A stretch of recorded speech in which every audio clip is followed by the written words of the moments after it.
ఈరోజు దేవుని వాగ్దానము నిర్గమాకాండము 2వ అధ్యాయము 24వ వచనము. కాగా దేవుడు వారి మూలుగుని విని అబ్రహాము, ఇస్సాకు, యాకోబులతో తాను చేసిన నిబంధనను జ్ఞాపకం చేసుకొనెను.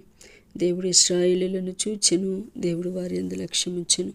ఇక్కడ ఇశ్రాయేలు ప్రజలు ఐగుప్తు దేశంలో పడుతున్నటువంటి ఆ యొక్క వెట్టి పనులను బట్టి, వారి కష్టం పడుతున్న విధానాన్ని బట్టి, ఆ పరిస్థితుల్లో వారు దేవునికి ప్రార్థన చేశారు. అయితే ఆ ప్రార్థన విన్న దేవుడు మాట్లాడుతున్నాడు ఏంటంటే, నేను వారిని చూశాను, వారి ప్రార్థన ఆలకించాను, వారి యందు లక్ష్యం ఉంచాను. ఎప్పుడైతే దేవుడు వారిని చూశాడో, వారి యందు లక్ష్యం ఉంచాడో, అప్పుడు వారి జీవితాలను ఐగుప్తు దేశం నుంచి ఇశ్రాయేలు ప్రజలను విడిపించినట్లుగా మనము చూస్తున్నాం. దేవుడు నిన్ను కూడా చూస్తున్నాడు, నీ మూలుగుని వింటున్నాడు, నీ ప్రార్థన ఆలకిస్తున్నాడు. నీ పరిస్థితి నుంచి కూడా విడిపించగలిగిన సమర్థుడని నమ్ము. ఇశ్రాయేలు ప్రజలు విడిపించిన దేవుడు నిన్ను కూడా విడిపించబోతూ ఉన్నాడు.